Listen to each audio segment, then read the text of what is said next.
Welcome to Distribution Talk with Jason Bader, the show where we dive into the stories, struggles, and solutions from business owners and thought leaders in the wholesale distribution market. Hey friends, Jason here. I just had the opportunity to interview my friend Bill Ward. He is the CEO of Evergreen Marketing Group, and Evergreen Marketing Group is sometimes we call them buying groups, but I think that's really kind of a short-sighted look at it. Supply network, there's all kinds of different names for this type of animal here, but Bill is the CEO of the Evergreen Marketing Group, and it serves the construction supply channel. That's really the neighborhood they play in, but it's been an organization I've been around. You'll hear the familiarity in my voice. This is really where I kind of started out. My family business was one of the founding members of that organization. So I've been around it, seen the iterations, and Bill is a phenomenal successor to my friend Kevin Higginbotham, who is on an earlier episode. He's really taken it in a different direction, as you'll hear. He came from the manufacturing community, and so has really brought that manufacturing side deeper into the organization. And I think we can all appreciate that and see some of the changes that he's implementing. One of the things I love to see, though, is his strategic thinking and his vision going forward. You can just tell he's got a vision, and he's slowly putting the pieces into place, not being too quick on the draw there, just methodically looking for the right move each and every time and sharing that. Because you can just tell he's not sharing the whole story. He's not telling us everything he's got planned in the future. He's metering it in. He's keeping our excitement. So, wonderful conversation with Bill. I really hope you all enjoy it.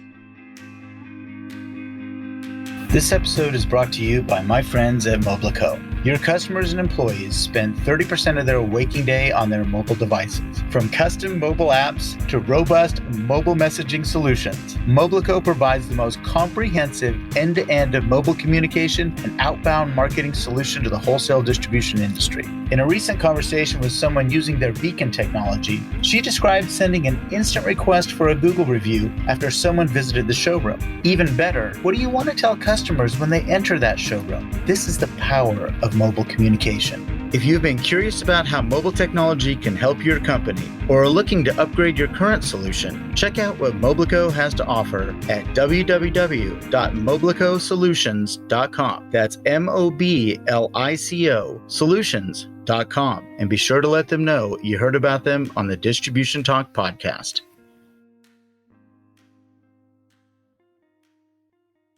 Well, hey, Bill, thanks for coming on the show. Welcome to Distribution Talk, and it's always a pleasure to see your face there. Hey, thanks, Jason. It's a pleasure to be with you today. It really is. Nice. Hey, can you do me a favor and just share a little bit about your background? How you got in? I know you started off on the manufacturing side, but we'll talk about distribution in a minute. But give us a little history lesson. How'd you get involved with this whole thing? I did. I spent nearly 35 years, I guess, on the manufacturer side, the supplier side. But quite frankly, 5 different companies that I was with over that span all played in that distribution world, right? They went to market with a distribution network. Some had hybrid sales organizations, which were made up of, district and regional and director level from the suppliers, and then independent manufacturers reps as well as part of that sales strategy. And so, it's been a great career path for me leading up to this transition to Evergreen. At the same time, seeing so many things change over the years, right? Decades. And I hopefully we'll be able to talk a little bit about that today. For sure. So what was it out of school? What was the first job? What did you first jump into? Who was the first company that said, yes, I want Bill to come on my team? I actually interned with a company called Real Truing Truco Corporation, which was a diamond grinding wheel manufacturer when I was in engineering school. But when Cooper Industries, their industrial power tool division, relocated from Grand Haven, Michigan to Columbia, South Carolina, actually Lexington, in 1982, I was hired on into their engineering staff. And so they built a brand new facility in Lexington, South Carolina, my hometown, through college. And I signed on, and welcome to the power tool industry, right? Yeah. Game on. And they grew. They brought additional product to South Carolina from other areas of the country. So they consolidated manufacturing sites, right? And grew the South Carolina operation dramatically over the years. And I spent a little over 4 years in the engineering capacity and in technical sales inside. And then from there into a district manager role, actually on the West Coast and based in Los Angeles. That was 1986. Ouch. Yeah, Ouch. exactly. Yeah. The year I graduated from high school. So I'm just going to just throw that out there just to harass you a little bit, my friend. So you were on that engineering side. Mm-hmm. And what drew you to the sales side? That's where I know you from. Sure. That's an interesting question because, quite frankly, I don't know if there's actually one thing. I just do know that I've had to be fortunate enough to have a relationship type of personality over the years. And typically, engineers are very, very analytical people, don't necessarily have a lot of customer facing opportunity. And I think what one of my mentors, who was the general sales manager at Cooper at the time, what I think he saw in me is that, hey, listen, here's a guy that has technical aptitude, understands the mechanical behind some of what we do in the tool business. And yet he has a likability about him, maybe, and has the ability to speak in front of a customer and represent a brand. That's really interesting. I literally, I want to say 2 or 3 episodes ago, I had a conversation with a chemical engineer who he talked a lot about, loved being a chemist, loved mixing stuff and things, but he had that ability to go customer facing and really interface and enjoy that side. And he said, really, an engineering background with that ability to go out customer facing and sell. He said, I was always employable at that point. That's right. Because it is kind of a rare combination. Yeah, great comment. You bet. I found it the same way. So, from Cooper, I went into the abrasives industry with a company called Standard Abrasives, great small coated and non-woven converting company based in Southern California. It's kind of going from like razors to blades, so to speak, right? And it was my first opportunity to work for a smaller privately held company, build a sales organization, and got in and stepped into a more of a management role, which was really interesting fairly early in my career. From there to Streamlight Flashlights, another notch up. I went to a director level on a national and actually North American basis for Streamlight based in Philadelphia. From there to Intertape Polymer Group, back to, again, a big publicly traded company in the adhesives and tapes and those type of building products. And then from there to Walter Meyer Manufacturing and what became JPW. That was kind of the walk. So yeah, each step of the way, though, was really focused on distribution relationships and building those relationships and building credibility within the marketplace, right? And I've been very, very fortunate and, quite frankly, humbled by it throughout my career. And now you're working with a lot of independent distributors. So you kind of have bounced through your career back and forth between publicly and privately held organizations. Throughout those 5 steps there, those career changes, which environment did you feel more comfortable in, a privately held company or a publicly held organization? I would suggest to you that they both had some significant impact on my career as I built the career, right? Some of the structure and the foundation of certain business principles that you get from a big publicly traded company or just a larger organization, I think that type of foundation was huge. But yet the likability maybe of the smaller company, the ability to make decisions quicker, maybe be a little closer to the decision-making level up top to where, it's like the old cliche, right? You can turn a speedboat around a lot quicker than you can turn an aircraft carrier around, right? So for sure. So something like that, I think, made a lot of sense for me. And again, it just helped in that development of really the skill development over the years in managing distribution at different levels and in working on the supplier side. I've always found it fascinating. And, when I get an opportunity to speak with somebody who's been on both sides there of publicly and privately held, is, I've always grown up in privately held companies. That's just always been my world. And so trying to contrast the two, I think it's kind of a neat opportunity for you to get see both sides and really take the best of. And I would agree with your comments about structure. Mm-hmm. Let's face it, on the independent side, a little bit more cowboyism out there, a little fly by the seat of your pants and go up to the bleeding edge and look over and kind of step back. I mean, there's a little bit more risk in there. So Yeah, and I kind of like to separate it, and this isn't everybody. There's exceptions to everything, but it's a strategic thinking process versus a tactical thinking process. And smaller companies and all typically are thinking more tactical because they know what they've got to get done each and every day and each and every week in order to get to the finish line, right? Larger corporations, they don't make decisions quite as quick, obviously, and they're very much more focused in on a strategic direction. that's a great way to put it, Bill. I mean, because yeah, I mean, they think through the problem a little bit.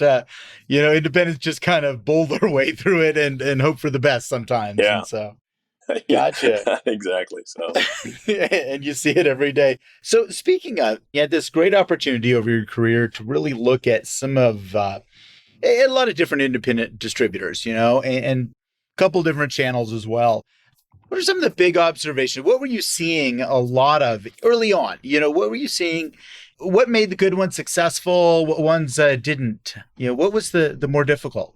well, I would suggest to you that distribution in general has just really gone through a transformation. Some of the significant transformation was through a lot of that, say, 15 to 25 years of my career. And I saw some things change that was just really, I mean, it changed everything. The onslaught of the group distribution channel, as an example, right? Yeah, yeah. What the companies that jumped into that basket did. And it has affected so much of what we see today.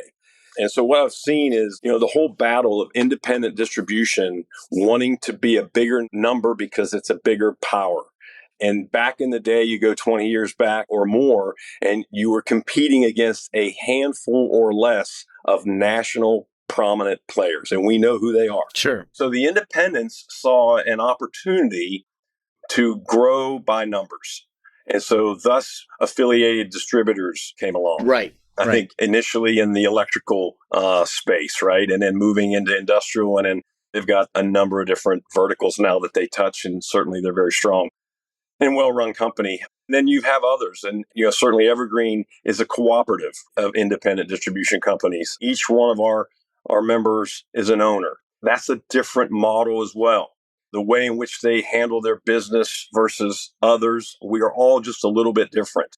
But the synergy of it is it all started with independent distribution. Right. And it started with a way in which independents could compete in a market where there was some major national players that were showing signs of growth that was almost unreachable. Yeah. Yeah. And this is pre-e-commerce, Right. by the way. Right. Absolutely. So you got to draw the line in the sand and say, okay, pre-e-commerce, independence and brick and mortar houses like what Evergreen is built on, the foundation of us, they were all about every day. You get up, you go out, you see your customers, you make calls, you resolve challenges and solutions on applications, and you move product. Yeah. And literally, there's certain channels of distribution today, fast forward, that just have alleviated a lot of that. And there's efficiencies involved in the way things are warehoused and logistics and supply chain capabilities, et cetera. For sure. Oh, yeah. I mean, I remember early on, that Evergreen, for example, this particular group was as a result to combat, the prominence of Home Depot. I mean, that was really, what that whole thing was there for. Now, I guess, Bill, from the manufacturing side, when these groups started to band together, these independents started to band together, did they really have power or a sway, or was it just something that these independents and trust me, that's what I grew up in.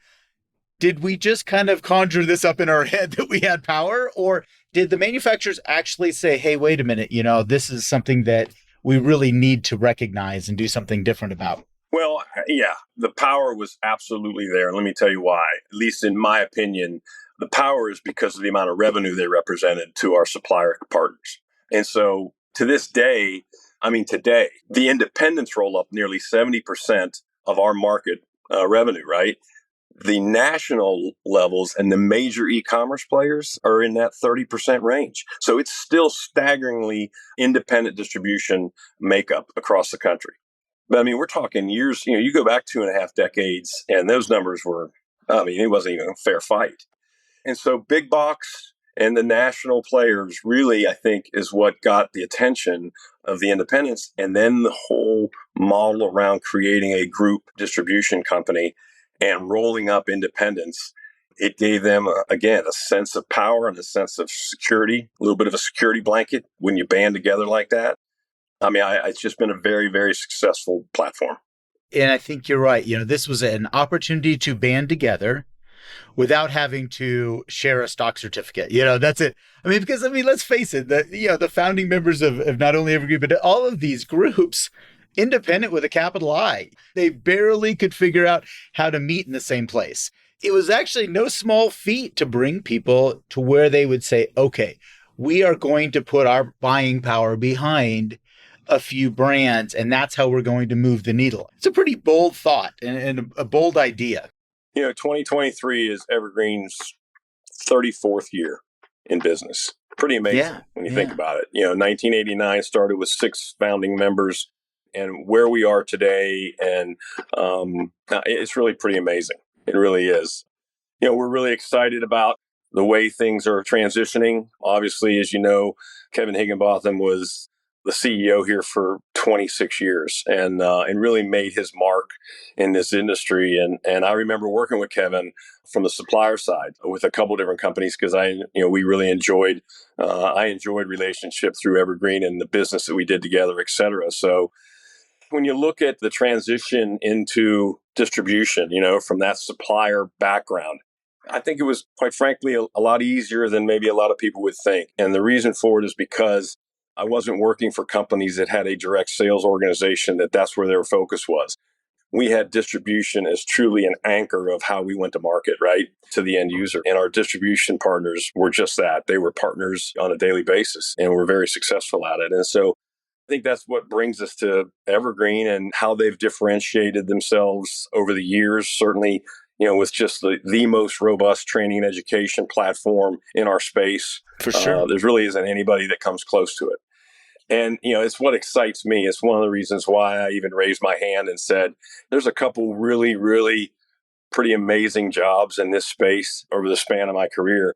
And quite frankly, when I got the opportunity to talk about the Evergreen position, that's one of them. To be able to run a group and be part of the leadership team here and then work with such great companies that Evergreen has and has had for years and years. Again, as I mentioned earlier, it's humbling. I still learn a lot every day. You certainly think you come to this position with a fair amount of business aptitude, and you've seen a few things, right? Sure. I can assure you that I get reminded of that on a regular basis. So got some great people. Well, if I remember right, the transition between you and Kevin was about 18 months. Is that right? Mm-hmm. It was at the design transition between you two? Yes, it was. There was a reason why the transition was a little bit longer. I think there's just so much to get your arms around. Absolutely. In a position like this. The position's chief executive officer, but I can assure you, we wear a lot of different hats. The team here is incredibly resourceful, really proud to be part of what we do here with Wade and Misty and Shannon and Chase and Charlie. And all of us work very hard every day. And so, that transition, it was instrumental in making sure that we had certain things, to say it frankly, just we wanted certain things buttoned up. Yeah. So we were able to really put some standard operating procedures and some true structure behind every department within our organization. God forbid something happens to anybody in this building or all of us for that matter. There is a roadmap for our member owners to say, hey, listen, somebody can step in and pick this up and go with it. And we have that in place. We feel very confident of the structure that's underneath us now that supports this company. And so, 18 months was a fair amount of time, but Kevin really worked closely with me on so much, and I just tried to absorb as much as I could from him because the man had a wealth upstairs in his noggin that he didn't necessarily have written down. Absolutely. So a little good, bad, and ugly up there. Yeah, absolutely. It was something. You've known him a long time. You know what I mean? So sure. Bill, I think, yes, 18 months in many people's eyes, that feels like a long time, but I really don't think so. I think it was, first of all, I think it was a blessing that you all had that opportunity, that the organization could afford that length of time, because I think it really gave you that opportunity to kind of feel it out and also recognize those areas where you could bring new ideas and new value and different thoughts to the organization. Because, hey, let's face it, this had been a distributor dominated organization for a very, very long time. And when you got the nod and you were hired, I was like, hey, this is good. We've got somebody who understands that supplier side. Not that Kevin didn't, but somebody who lived that supplier side for so long. Things are going to change. There's going to be some additions. There's going to be a +1 here or +3, Yeah. coming in. So, Yeah, I think that's really well said. First and foremost, had the opportunity to come in and just assess the entire team. We had one-on-one assessments with each team member, just to find out, hey, what do you like about what you do every day? What would you like to see us do better? How can we improve upon what we're already doing, et cetera, et cetera? And from that came a number of things that have actually evolved in the last 2.5 years. And first and foremost was a strategic plan. We have a really very solid 3-year strat plan in place now that really touches on 3 primary buckets. The foundation of our company is our training and education platform. Certainly, that's got to be a major play. Then the overall rebranding and marketing, our operations, financials, et cetera, that all is in a bucket. And then certainly our partnership conference and then certainly growth and expansion opportunities. So those are the 3 buckets. And be honest with you, Jason, one of the things that concerned me the most was coming in and being disruptive. I gave the board my word as well as Kevin and everybody else. I said, we're just not going to be disruptive. So what I mean by that is that we look at market expansion, we look at new member opportunities in given marketplaces, et cetera. And quite frankly, our head count of 50 members, 350 locations, and the revenue that we generate is substantial in our space. But if you look at the group channel as a whole, the other group companies typically have quite a few more independent companies in their portfolio. And this is by design, okay? yes. We really try and minimize that competitive landscape within our own company.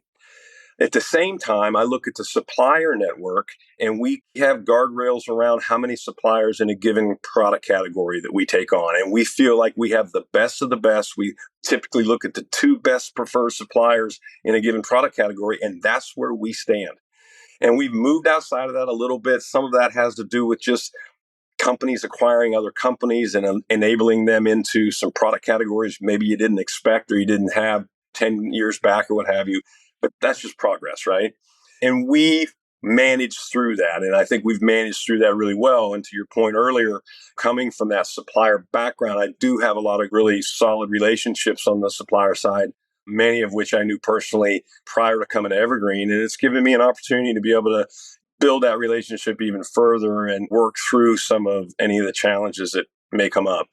But, making sure that we keep that foundation of how we go to market, I mean, that's just real pivotal in the way Evergreen is going to grow. Now, I mentioned market expansion, and that is something that we're very focused on. And again, market integration or an integration to expand is important because then you're not going again and attacking that same construction supply world and tapping into the business or core business that our members already have. So why not look for verticals that you can expand into and they can grow their business as well? And so that is the target. In 23, we've got a very powerful initiative underway. I've got a chairman of the board and Pete Malloy from Jobsite Supply in Indianapolis that is just a terrific leader in this space. He's a big concrete house in Indianapolis and in the central United States. Yeah. And he's a great leader to have really taken the flag and pulling us along. With that said, we've got another vertical that we're going to be looking at in 24, and we're going to keep moving this thing. Oh, that's fantastic. Yeah. The ability to grow doesn't necessarily have to come at the demise of a member that's in a given marketplace and we feel like we need to add somebody on top of them. We're just not going to do that. Yeah. Saturation, in my opinion, is never a good plan. Saturation is just, or bringing on people just to bring on bodies, never a good plan. I just feel like it's even from the local level, looking at distribution, all you're doing is just fighting against one another. And then everybody loses. It's a race to the bottom. So yeah, I'm not a fan of that type of saturation mentality. And I think it's great that you're looking at some of these different verticals. Maybe they're served today, but maybe underserved. You all have a different model that you're bringing in. It's not necessarily the same one. It is. And I talk daily, not only to our members, but I talk about this to our supplier community, and I talk to industry as well regarding the organic growth that Evergreen has seen, obviously pre-COVID and now since COVID. And the fact that 21 was just a little bit of a bump in the road, or excuse me, 20.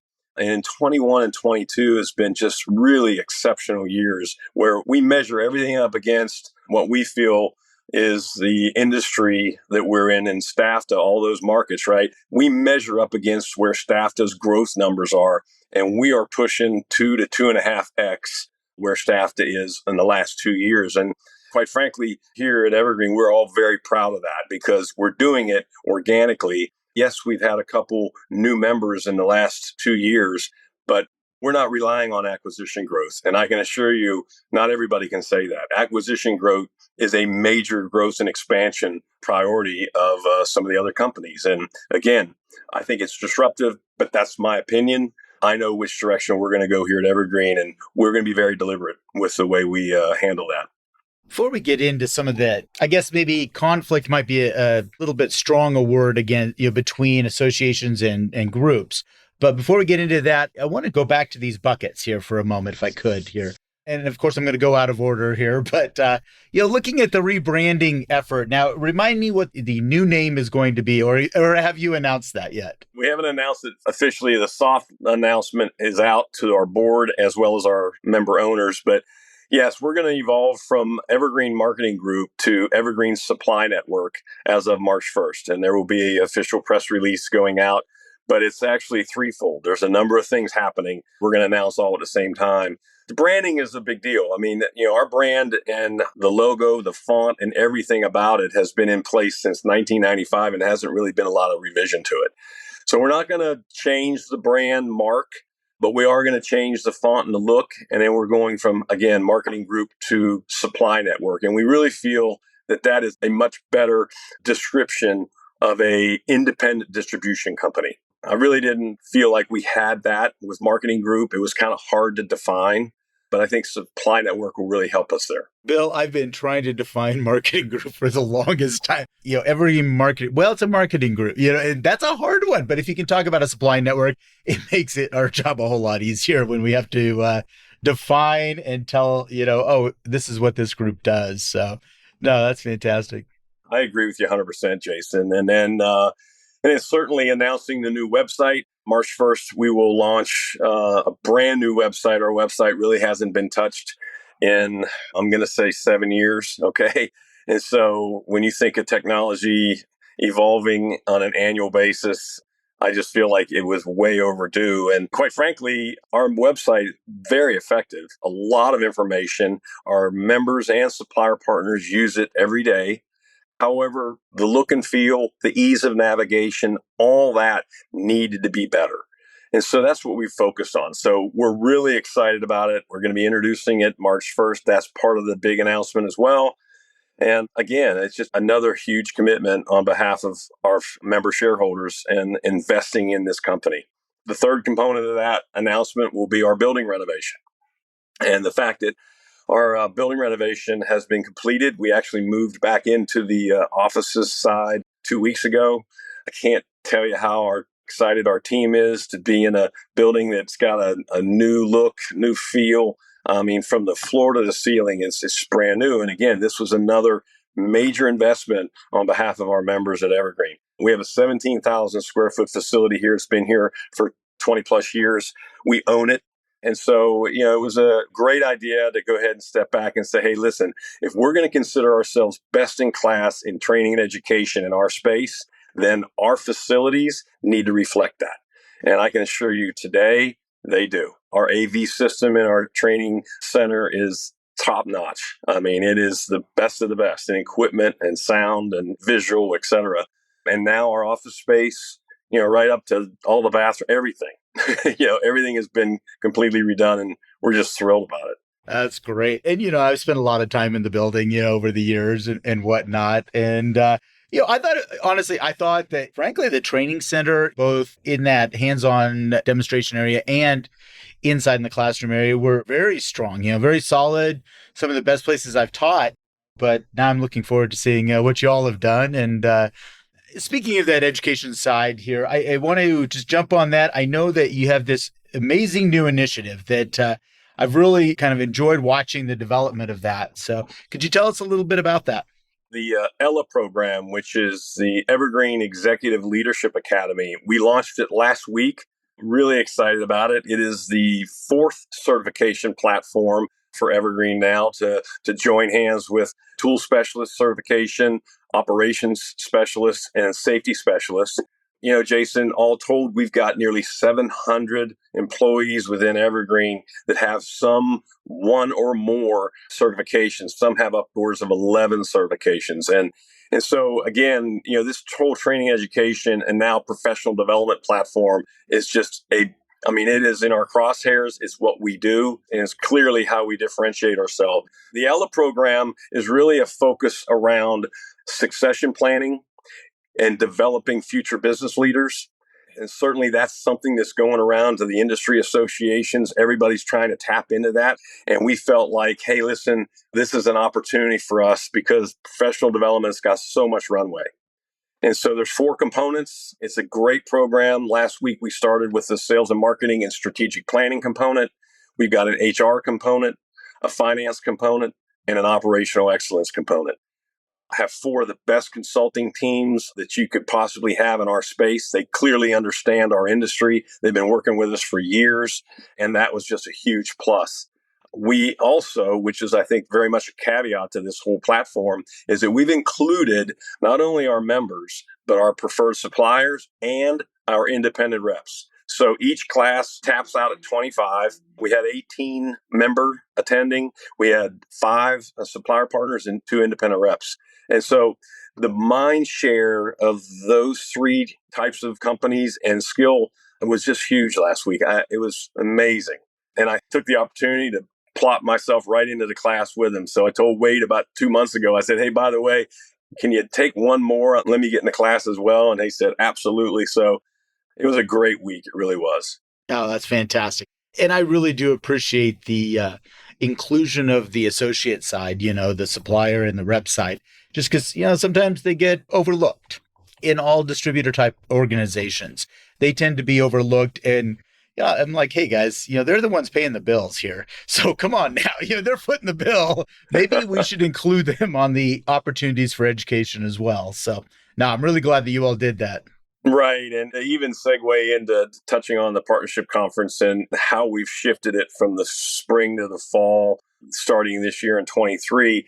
There's an event that's going to happen at our partnership conference that's really focused on this future business leader. And we're going to have an acronym for it that'll kind of make it our own, so to speak. But it's going to be a networking event. We're going to generate more registrations and more commitment from our members as well as our supplier partners to bring people within their organization that fit the profile. And this isn't necessarily an age profile. This is a profile around who have you tagged as opportunistic to lead and be in leadership roles within your organization as we go forward. Certainly on the member side, it is a form of succession planning. But certainly on the supplier side, it's more about making sure that they're advancing people that they should be looking to advance, because it all comes down to not only recruiting, but retaining great talent. And if you're not working on giving these people the opportunity to advance within their own organization, then what are you doing, right? That retention issue becomes an issue. Absolutely. So we're excited about that. That's going to happen at Partnership Conference. We really made a wholesale platform change 2 years ago. Another, again, vision that the team here came up with is said, listen, what if we just don't have a speed dating meeting, Yeah. which, over the years, it's been quite an effective platform. No Sure. question about it. Been involved in many of them. Emulated by many as well. Right. But what if we had the opportunity for our supplier partners to bring their products and their new products and their branding and create that show kind of a feel, but yet still maintain those leadership meetings one-on-one? What if we did that? And then what if we put together an opportunity to put some vendors outside in a applications demo type of an arena. And so what if we do that? So anyway, the bottom line is that we've got a brand new platform in 23 because we're expanding it again. And so again, this really talks about value. It talks about bringing value to the supplier community that, in your words, the supplier community is really what is financing a lot of these big meetings. This is an expensive event, but if I bring value to the supplier community like they haven't seen in the past, then they're coming back. And they've all told me, hey, listen, Bill, you keep doing what you're doing. Your whole team is knocking it out of the park. You're going to have training and education. We're going to have certification opportunities at Partnership Conference. And oh, by the way, it's going to be a meeting and an event that they haven't seen before. And this will be a first. And you also get to play golf. Go play golf for the first time. Yeah, pretty excited about that too. Yeah, so we got a great venue. Sure. The JW Resort in San Antonio, Hill Country Resort, is where we're going to be the next 2 years. Middle of the country, kind of helps that travel situation. The timing of the year, I think, fits really well for us. All in all, again, we're really excited. The whole team's excited. Our membership and board of directors have been incredibly supportive. So here we go, man. Look out.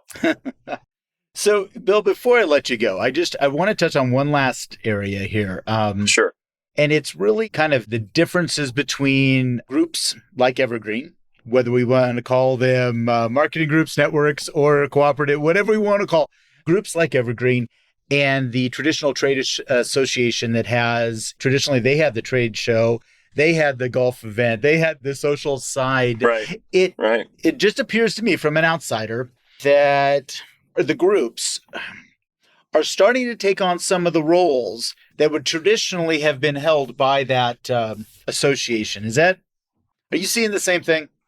Maybe a little bit. Okay. I'll say this, Jason. I mean, there's certainly been the opportunity for the trade associations to evolve over the last, say, 20 years. Right.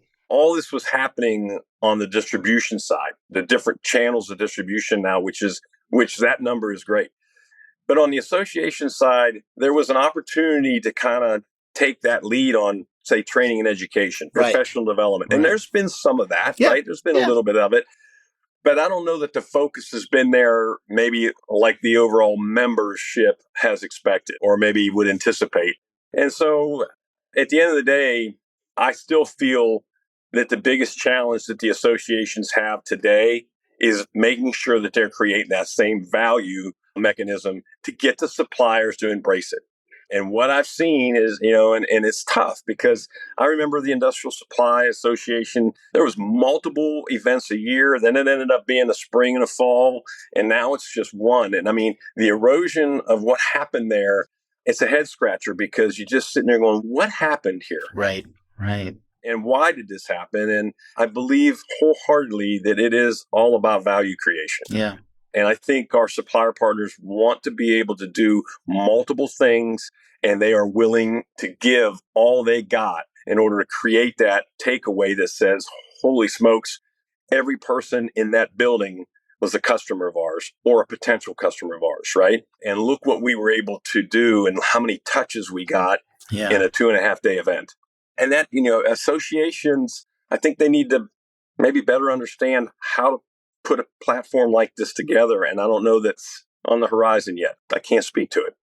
I would hope so. And again, I've worked with a lot of different vertical markets, a lot of different trade associations. And I would say that there's definitely varying degrees of acceptance, of that challenge. I mean, I hate to say sometimes, I've seen ostrich mentality, this like, well, if I bury my head in the sand, maybe things will get better. And truly, it's just not an effective method. I think that really, now I've seen some tremendously innovative associations, that are constantly tapping their membership, asking, where are we going next?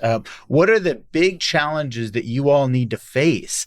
And unfortunately, some don't. And that's where you get yourself in trouble. Yeah, or if it's fallen on deaf ears. You've got to get out there and you've got to really take a broader approach, broader look at where you've been and where you're going and quit looking in the rearview mirror. I mean, Evergreen has been such a huge supporter of STAFTA over the years. It's 46 years now the association has been around.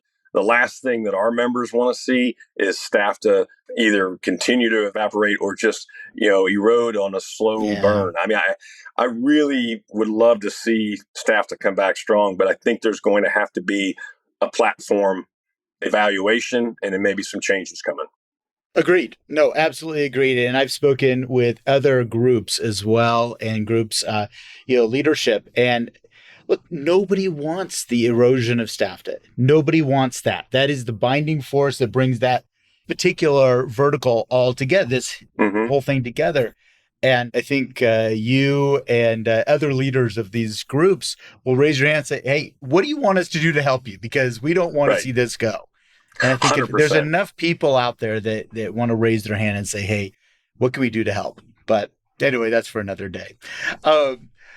Bill, I know we've pontificated and gone down for, but, I will say just, as a personal note, getting to know you over the last couple of years now and really seeing what you're doing and the changes you're making, man, it's fantastic. And I think the membership is very well served with this direction. So I appreciate it. Well, that's a huge compliment, Jason, coming from you especially. And I really appreciate it too. Thanks so much for having me as a guest today. And hopefully we'll do this again sometime, huh? Absolutely, my friend. You take care. All right. Thanks. Bye-bye. Thank you for listening. If you liked what you heard, consider sharing with your friends and colleagues. And don't forget to follow the show on your favorite podcast application. Links to sponsors, products, and services mentioned during this episode can be found in the show description area or at www.distributiontalk.com. Distribution Talk is edited and mixed by the brilliant team at the Creative Imposter Studios. This episode was brought to you by my company, The Distribution Team. We are a consulting services firm dedicated to helping wholesale distribution clients remove barriers to profitability, generate wealth, and achieve personal goals. To learn more about how we can help your company succeed, check us out at www.thedistributionteam.com.